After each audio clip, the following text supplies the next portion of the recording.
जैसे कि इसका एग्जांपल अगर देखते हैं, आपको डिज़ायर, जैसे कि बारिश हो रही है, आप चाहते हैं कि बारिश रुक जाए, तो स्ट्रॉन्ग डिज़ायर दिखाने के लिए भी यूज़ करते हैं। I wish rains would stop, it would stop raining.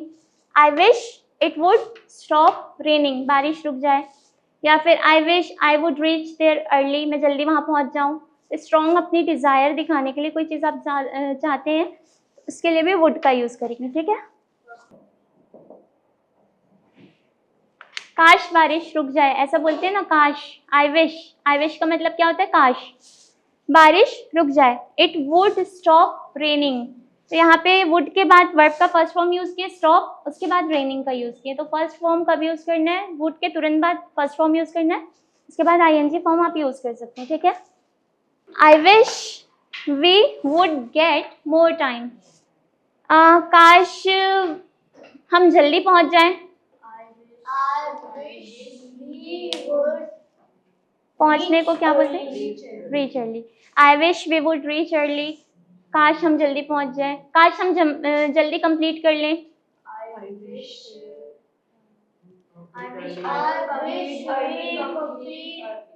I wish we would complete early, हम जल्दी कंप्लीट कर ले, इसलिए वी। मैं जल्दी कंप्लीट कर लूँ तो I would complete it early, ठीक है। तो अभी तक की क्या देखा हमने कि प्रॉमिस के लिए यूज करते हैं वुड का, जब आप किसी से प्रॉमिस कर रहे हैं। जैसे कि एग्जाम्पल आप लोग बताइए, चलिए।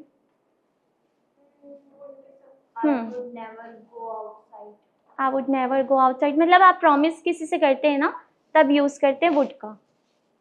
और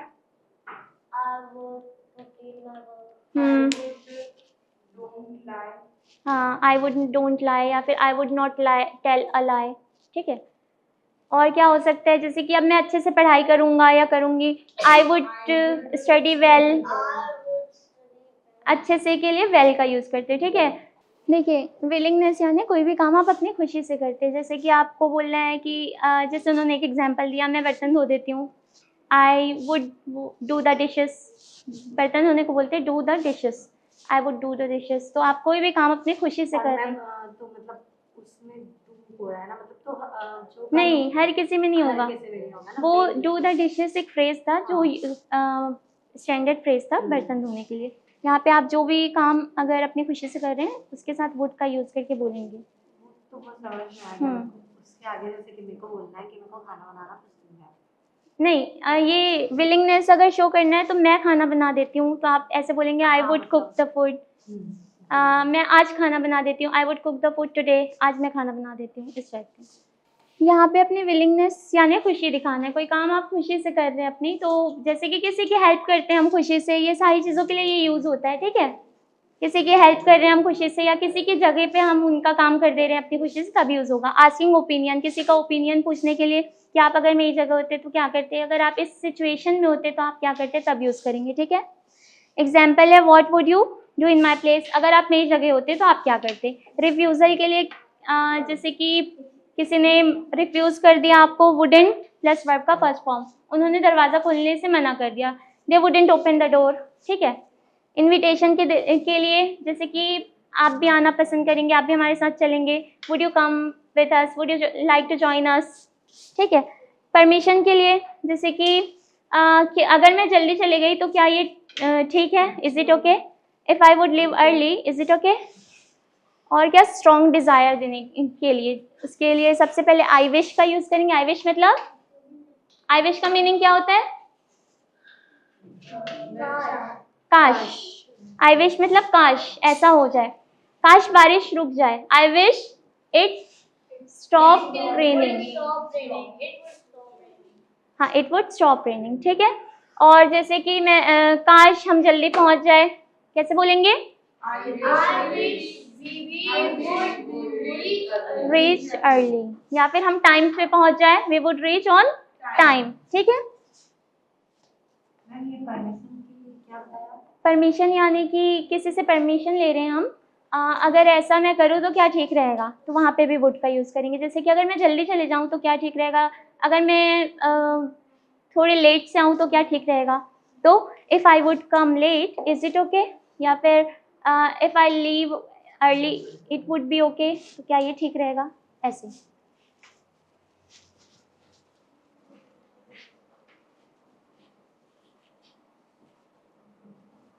इसका एक यूज है जो बहुत ज्यादा ही यूज होता है, आपने सुना भी होगा कहीं ना कहीं, वुड यू माइंड।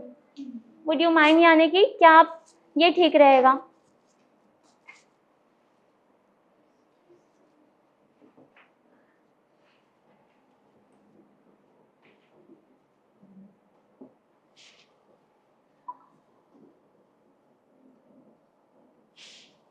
इसके साथ आईएनजी का, वुड यू माइंड के बाद आईएनजी आता है, ठीक है।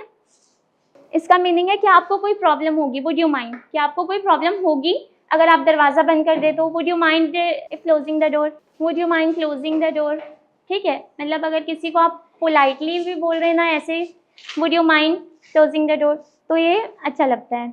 जैसे कि आप क्या दरवाज़ा बंद कर देंगे कि आपको कोई प्रॉब्लम होगी दरवाज़ा बंद करने में, ठीक है।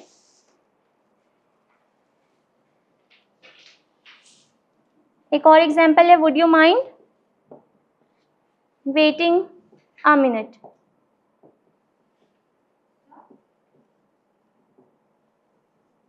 आप थोड़ा इंतज़ार करेंगे, इस टाइप की भी चीज़ें बोलते हैं ना हम, तब भी would you mind waiting a minute, थोड़ी देर इंतज़ार करने में आपको कोई प्रॉब्लम होगी, या फिर ये ठीक रहेगा आप थोड़ी देर इंतज़ार कर लें, इस टाइप।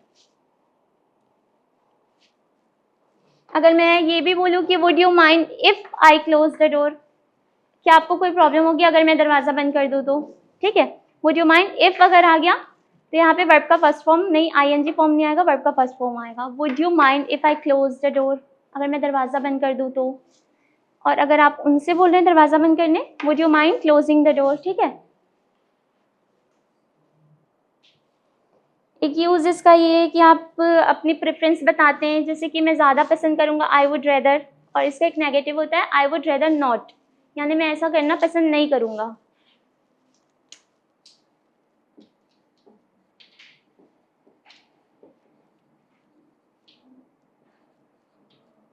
ठीक है, प्लस वर्ब का first form.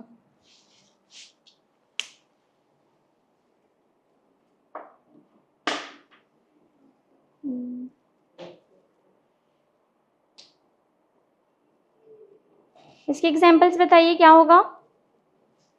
I would rather का नेगेटिव हो जाएगा, नॉट लग जाएगा, बस इसमें नेगेटिव बोल रहे हैं कि मैं ऐसा करना ज़्यादा पसंद नहीं करूँगा। आई would rather not stay here, मैं यहाँ रहना पसंद नहीं करूँगा। एक तो हमने देखा था कि मैं यहाँ रहना पसंद करूँगा, आई वुड रेदर स्टे हियर, हाँ फर्स्ट फॉर्म, बस इसमें नॉट लग गया है, सेम रहेगा सेंटेंस, बस नॉट के साथ रहेगा यानी नेगेटिव में। मैं वॉक करना ज़्यादा पसंद करूँगा, कैसे बोलेंगे? वॉक। या फिर मैं घर पे रहना ज़्यादा पसंद करूँगा, मैं लिखना, स्टेइंग नहीं, हमेशा वुड रेदर के साथ वर्ब का फर्स्ट फॉर्म आएगा, ठीक है, स्टेइंग नहीं होगा। मैं बाहर जाना ज़्यादा पसंद करूँगी, ठीक है, मैं लिखना ज़्यादा पसंद करूँगी। अच्छा, ऐसे कैसे बोलेंगे कि मैं बोलने से ज़्यादा लिखना पसंद करूँगी। I would rather speak than writing more than speaking। देखिए, वुड रेदर का मतलब तो पसंद करूँगी, तो प्रेफर इस पे नहीं आएगा। I would rather write than speaking. मैंने ये बोला था कि मैं लिखना ज़्यादा पसंद करूँगी बोलने से, तो पहले राइट आएगा फिर स्पीक आएगा ना, तो इसका कैसे होगा? आई वुड रेदर, हाँ देन आएगा, ठीक है। कौन सा वाला देन? THAN वाला, ये वाला देन आएगा, ठीक है। इस पे दो होता है, THEN भी होता है, देन यानी बाद में, और देन यानी कंपेयर कर रहे हैं हम। ये वाले देन मीन्स कंपैरिजन के लिए, और ये वाला देन किस लिए यूज़ होता है? जैसे कि किसी चीज़ को हम बोल रहे हैं कि हम बाद में करेंगे, तो पहले मैं ये कर लूँ फिर मैं वो करूँगी, तब ये वाला देन यूज़ होगा, ठीक है। Then I will call you, पहले मैं खाना बना लूँ फिर मैं आपको कॉल करूँगी। First I will cook then I will call you, तो यहाँ पे देन ये वाला यूज़ होगा, ठीक है। ये कंपैरिजन के लिए होता है। I would write then speak,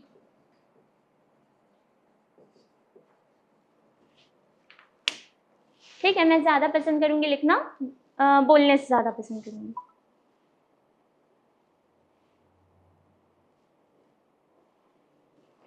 अगर ये बोलना है अगर मैं होता, या फिर अगर मैं तुम्हारी जगह होती तो मैं माफ़ी मांगती। If I were you, then I would, I would माफ़ी मांगने को क्या बोलते हैं? apologize. अपोलोजाइज, ठीक है। If I were you I would apologise, यहाँ पे भी वुड का यूज़ कर रहे हैं, यानी कि अगर मैं तुम्हारी जगह होती तब भी वुड का यूज़ करेंगे। अगर मेरे पास टाइम होता तो मैं स्पेनिश सीखती। If I were had time, had यानी कि होता। time, then I would learn. Yes, very good. मतलब यहाँ पे भी वुड का यूज़ कर रहे हैं ऐसे सिचुएशन के लिए जो आप इमेजिनरी बोल रहे हैं। अगर ऐसा होता तो मैं ऐसा करती। अगर मैं तुम्हारी जगह होती, ऐसा तो पॉसिबल नहीं है ना, वो काम हो चुका है, उसके बाद हम ऐसे बात कर रहे हैं। अगर मैं तुम्हारी जगह होती तो मैं ऐसा करती, तो ये इमेजिनरी सिचुएशंस के लिए भी यूज़ होता है। जैसे कि अगर मैं तुम्हारी जगह होती तो मैं ज़रूर जाती, कैसे बोलेंगे? If I had, अगर मैं तुम्हारी जगह होती, if I were you I would का यूज़ करेंगे, आई वुड डेफिनेटली गो। तो जो भी ऐसी सिचुएशन होती है ना जो इमेजिनरी होती है, उस पर वुड का यूज़ करते हैं, विल का नहीं। अगर मैं तुम्हारी जगह होती तो मैं ज़रूर कॉल करती। if I were you, then I would definitely call. Then नहीं आएगा, direct I would definitely call आएगा, ठीक है। तो इफ़ आई वर यू यानी मैं आपकी जगह होती तो मैं ऐसा करती, तो पहले वाला sentence if I were you होगा, सेकेंड सेंटेंस वुड के साथ बनेगा, ठीक है।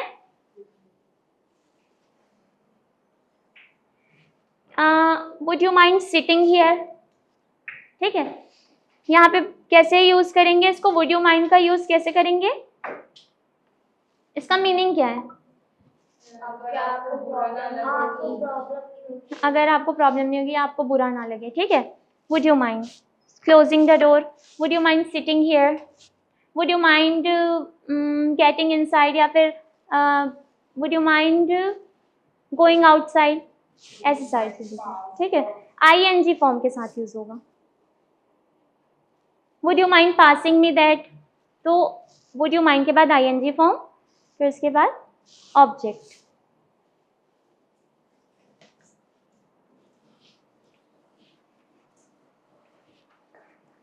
जैसे कि एक एग्जांपल और है, would you mind coming early, क्या आपको जल्दी आने में कोई प्रॉब्लम होगी, इस टाइप की चीज़ें। आपको कोई प्रॉब्लम तो नहीं है, आपको कोई प्रॉब्लम होगी, इस टाइप के क्वेश्चंस जब हम सेंटेंसेस जब बोलते हैं तो वुड यू माइंड का यूज़ करते हैं।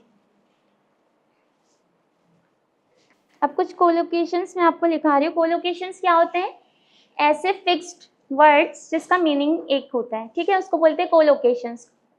COLLOCATIONS, colocation. कोलोकेशंस क्या होते हैं? एक ही वर्ड का यूज करके, जैसे कि गेट के बहुत सारे कोलोकेशंस होते हैं, गेट के सिर्फ गेट का यूज करके बहुत सारे वर्ड्स गेट के बाद आते हैं, फिर उसका एक फिक्स्ड मीनिंग होता है, वो होते हैं कोलोकेशंस। जैसे कि गेट रेडी यानी तैयार हो जाना, गेट मैरिड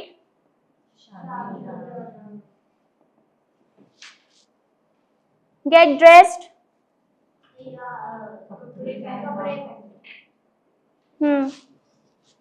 कपड़े पहन लेना, गेट टायर्ड थक जाना, है ना।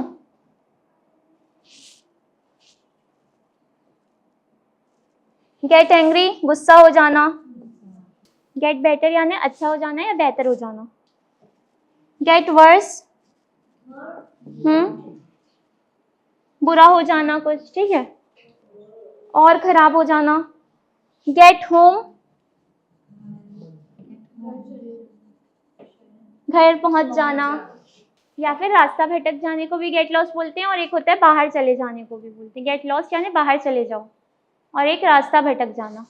तो ये सारे गेट के कोलोकेशन थे। वैसे मेक का होता है, डिफरेंट डिफरेंट वर्ड्स के होते हैं। गेट अप यानी उठना, गेट इन यानी गेट इन अंदर आना। जैसे कि मैं बोलूंगी कार के अंदर आ जाओ तो गेट इन द कार, ठीक है। अच्छा, गेट इन द कार होगा, बस क्या होगा? गेट ऑन द बस, ठीक है। तो मैं अभी ओरली बोल रही हूँ, डिक्टेट कर रही हूँ, आप लोग नोट डाउन करते जाइए, ठीक है। गेट के और भी हैं वो सारे।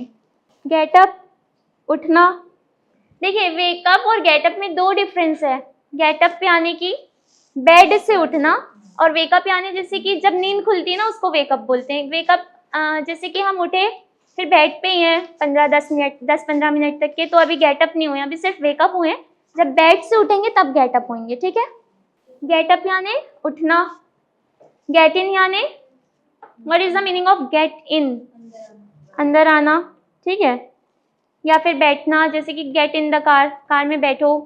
गेट आउट, बाहर जाना, बाहर निकलना, ठीक है। Get on, get on, get on. देखिए कार के लिए हम गेट इन का यूज करेंगे क्योंकि वो छोटा व्हीकल है जिसमें हम चल नहीं सकते। गेट ऑन बड़े व्हीकल्स के लिए यूज करेंगे जिसमें हम लोग चल सकते हैं, जैसे कि बस, ट्रेन, प्लेन, तो उनके लिए गेट ऑन का यूज करेंगे, ठीक है। टर्न ऑफ का मतलब होता है बंद करना। गेट ऑफ, हाँ, जैसे कि गेट इन का हमने देखा कार के अंदर जाना, अगर मेरे को बोलना है कि कार से उतरो तो गेट ऑफ द कार, ठीक है। Get off the car, car से बाहर उतरना। गेट आउट नहीं बोलते, गेट ऑफ बोलते हैं। गेट आउट यानी निकल जाओगा, कार से बाहर निकल जाओ, कार से उतर जाओ तो गेट ऑफ द कार। वापस आना, get back to the point, चलो पॉइंट जो जिस पॉइंट पे बात चल रही थी उसी पे वापस आते, get back to the point. Get back to the station, station वापस जाते हैं, तो कहीं भी वापस जाने को गेट बैक बोलते हैं, ठीक है। गेट ओवर का मतलब ये देखिए, ये है गेट ओवर, इसका मीनिंग होता है किस चीज से बाहर आना, जैसे कि किसी कोई बीमार था तो वो ठीक हो गया, he get over the illness या फिर सिकनेस, तो किसी चीज से उभर जाना या बाहर आना। अब आ चुके तब गॉट होगा, लेकिन एक वर्ड है गेट ओवर, अब वो किस टाइम की बात कर रहे हैं उस पर डिपेंड करेगा। जैसे कि रन आउट का मतलब होता है खत्म हो जाना, कोई चीज़ खत्म हो चुकी तो वो रन आउट होता है, लेकिन नोट डाउन हम क्या करते हैं, रन आउट ही करते हैं, फिर वो सिचुएशन के हिसाब से चेंज होते जाता है। गेट ओवर मतलब किसी दुख या बीमारी से उभर आना, यानी उससे निकल आना बाहर, गेट ओवर। एक है गेट थ्रू, गेट थ्रू, गुजरना।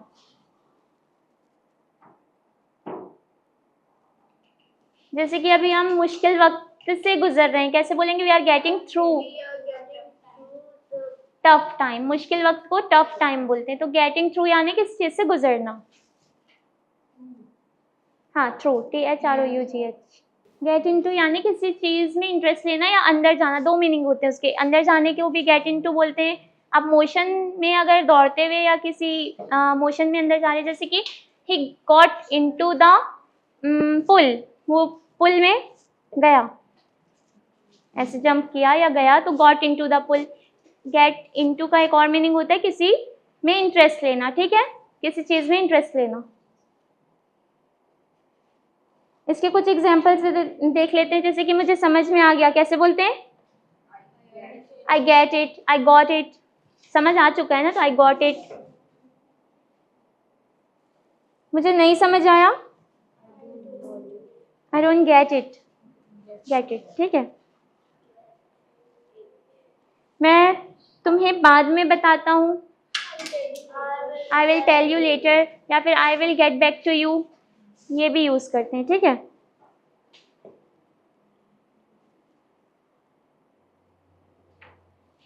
मैं इसे भुला नहीं पा रहा हूँ या रही हूँ, गेट ओवर, गेट ओवर हमने देखा था ना, I am not, I can't get over this, मतलब मैं इसे नहीं भुला पा रही, तो गेट ओवर का मतलब मूव ऑन, गेट ओवर दोनों सेम है। मूव ऑन यानी कि किसी चीज़ को नहीं भुला पाना, और मतलब मूव ऑन यानी कि किस चीज़ से आगे बढ़ना, उभरना, है ना, वैसे गेट ओवर का मतलब होता है। वो तैयार हो गई, ड्रेस्ड, शी गेट ड्रेस्ड या ही गेट ड्रेस्ड। अब अगर मेरे को ये बोलना है कि मैं तैयार हो गई हूँ, आई गेट ड्रेस्ड, ठीक है, मैं तैयार हो रही हूँ, आई एम गेटिंग ड्रेस्ड, ठीक है। अब वो पहले से बेटर हो रहे हैं, he is getting better now, getting better देखा था ना हमने, गेट बेटर यानी कि वो पहले से बेटर हो रहे हैं, ही गेट बेटर, ठीक है, वो पहले से बेटर हो रहे हैं। अगर किसी ने जैसे कि पूछा how is your father now, या फिर हाउ इज ही नाउ, तो ही इज गेटिंग बेटर, अब वो पहले से ठीक हो रहे हैं, गेटिंग बेटर।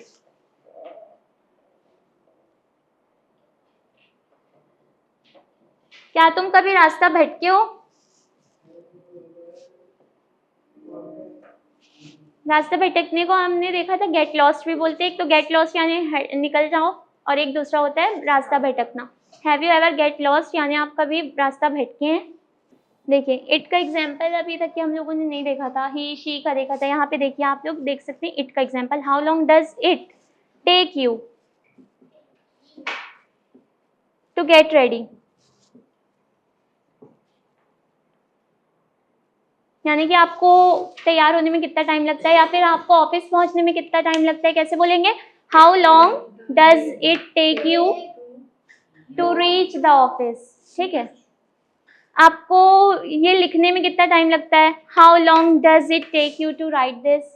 कम लगता है, ता आ रहा है ना लास्ट पे, इसलिए डज का यूज कर रहे हैं। ठीक है, जब भी हम हैबिट के बारे में पूछते हैं, रिपीटेड एक्शन के बारे में पूछते हैं, तो डू डज का यूज करते हैं। ठीक है,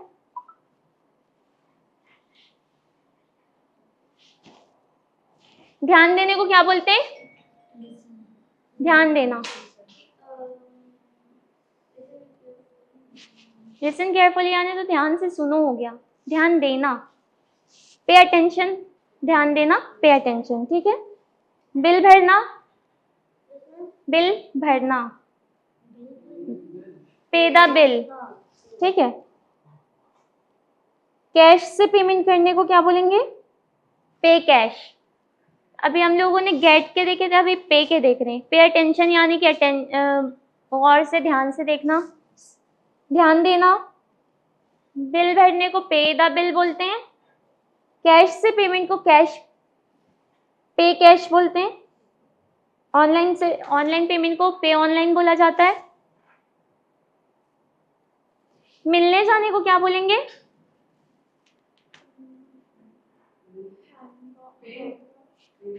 हैंग आउट यानी तो बाहर जाना, बाहर मिलना।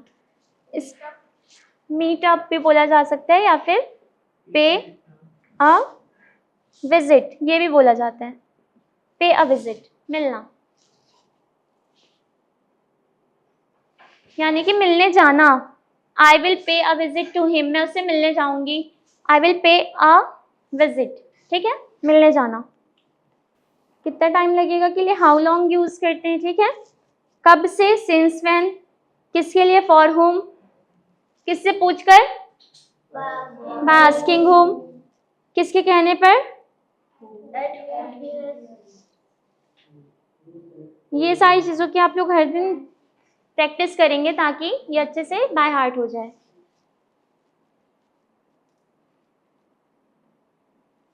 अभी गेट के कोलोकेशंस बहुत सारे हो गए, इसकी आप लोग प्रैक्टिस करके आइएगा, क्योंकि अभी मैं और लिखाऊंगी तो फिर बहुत ज़्यादा हो जाएगा, है ना। तो इसकी आप लोग अच्छे से प्रैक्टिस करके आइएगा। इसको यूज़ कहाँ पे करेंगे? सेंटेंस के साथ बोल के देखिएगा। गेट रेडी का मतलब तैयार होना होता है। फिर सेंटेंस बना के देखिएगा, वो तैयार हो गई, शी गेट रेडी। आपको तैयार होने में कितना टाइम लगता है? How long does it take you to get ready. Get married, she get married या she is getting married. Get dressed, he got dressed, वो तैयार हो गया, ही गेट ड्रेस्ड। नहीं, गेट रहेगा, ये ड्रेस होगा। अगर एक पास में है तो ये गेट ही रहेगा। ठीक है, गेट ड्रेस्ड। गेट टायर्ड यानी थक जाना। गेट एंग्री, गुस्सा होना। ही गेट एंग्री ऑन मी। ठीक है, गेटिंग बेटर यानी पहले से बेटर, और गेट ओवर यानी अब वो पहले से ठीक है, मतलब उभर रहे हैं, उस जो भी उनको बीमारी थी या जो भी था उससे उभर रहे हैं, तो फिर गेट ओवर। क्वेश्चंस वाले वर्ड हैं वो मैं आपको इंट्रोड्यूस करा देती हूँ आज। फिर ये सारी चीज़ों की आप लोग प्रैक्टिस करके आएंगे कल। ठीक है, नेक्स्ट क्लास में। जैसे कि अगर ऐसा हो गया तो इसके लिए क्या यूज करते हैं? What if. ठीक है, अगर ऐसा हो गया तो व्हाट इफ इट रेन्स। अगर ऐसा हो गया कि बारिश हो गई, व्हाट इफ इट रेन्स। या फिर अगर ऐसा हो गया कि वो आ गया, व्हाट इफ ही कम्स। अगर ऐसा हो गया तो, इफ, व्हाट इफ का मतलब क्या होता है? अगर ऐसा हो गया तो।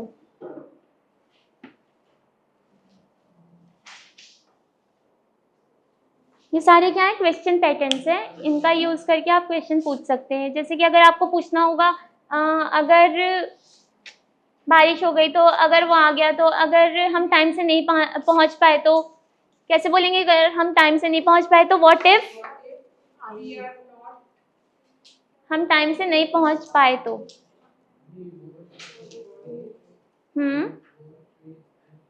वी वोंट, विल नॉट का यूज करेंगे, पहुंच पाए तो we won't reach on time. Next है कब से, सिंस व्हेन का भी यूज करते हैं जब स्टार्टिंग पॉइंट पूछते हैं तो। किसने बताया, हु टोल्ड यू, ठीक है। नेक्स्ट है हु टोल्ड,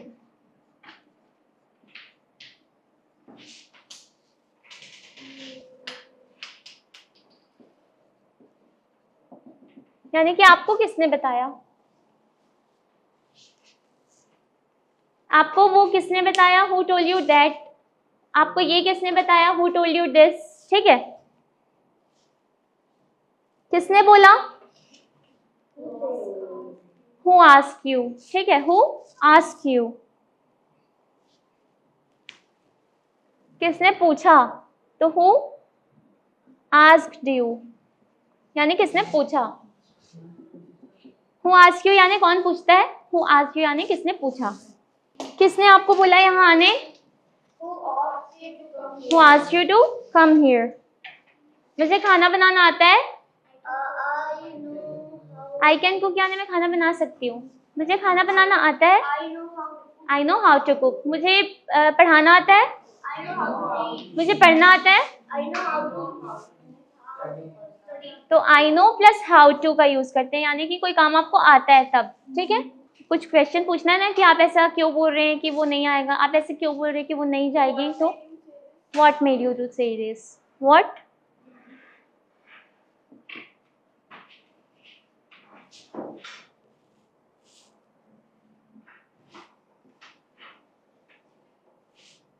दिस या दैट वो कॉन्टेक्स्ट पे डिपेंड करेगा, ठीक है। What made you to say that, ये सिचुएशन के हिसाब से चेंज होगा, ठीक है। मेक का मेड कब बनना है, अगर पास्ट की बात करें तो मेड हो जाएगा। व्हाट मेक्स होगा ना, what makes you say that. मतलब के लिए क्या पूछते हैं, कैसे क्वेश्चन पूछते हैं, व्हाट डू यू मीन, है ना। व्हाट डू यू मीन यानी कि आपका क्या मतलब है, व्हाट डू यू मीन, आपका इससे क्या मतलब है, what do you mean by that, ठीक है। व्हाट डू यू मीन यानी क्या मतलब, ये कैसे हुआ,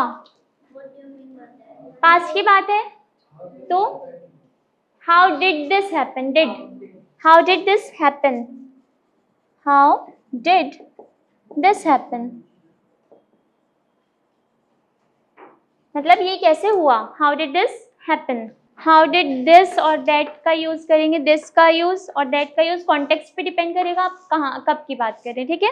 हाउ डिड दिस हैपन या हाउ डिड दैट हैपन, दोनों सही है। क्या चल रहा है, व्हाट्स गोइंग ऑन, ठीक है। व्हाट इज भी बोल सकते हैं, व्हाट्स भी बोल सकते हैं, व्हाट्स गोइंग ऑन। देखिए व्हाट्स कैसे लिखेंगे, अगर लिखेंगे तो इसका मतलब होता है व्हाट इज, ठीक है, फिर गोइंग ऑन। क्या प्रॉब्लम है या क्या बात है, व्हाट इज द मैटर, ठीक है, व्हाट इज द मैटर। क्या हुआ, व्हाट हैपेंड, और एक होता है व्हाट्स रॉन्ग,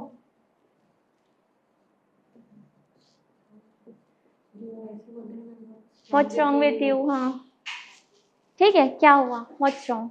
आजकल क्या कर रहे हो, कैसे पूछेंगे, what are you doing nowadays, या फिर what have you been up to, यानी आजकल आप क्या कर रहे हैं, what have you been up to, ठीक है। सब कैसा चल रहा है, सब कैसे चल रहा है, हाँ है, हाउ हैव यू बीन यानी आप कैसे हैं। How is it going, how is it going, ठीक है, कैसे हो। काफी टाइम के बाद किसी से मिलते हैं और उनसे पूछना है कि कैसे हो, तो हाउ हैव यू बीन। और लॉन्ग टाइम नो सी यानी काफी दिन से मिले नहीं, तब किसी से मिलते हैं तो बोलते हैं long time no see, how have you been यानी आप कैसे हैं। जिनसे काफी टाइम से नहीं मिले उनको बोलते हैं हाउ हैव यू बीन, ठीक है। यहाँ कैसे आना हुआ, ऐसे भी सेंटेंसेस हम बोलते हैं ना, यहाँ कैसे आना हुआ, तो इसके लिए क्या यूज करेंगे, what brings you here, what brings you here, यानी कि यहाँ कैसे आना हुआ। अब किसी से पूछना होगा कि यहाँ कैसे आना हुआ तो कैसे पूछेंगे? What brings you here? ठीक है, व्हाट ब्रिंग्स यू हियर। एक लास्ट है, वो नोट डाउन कर लीजिए आप लोग। इतनी देर क्यों लगी?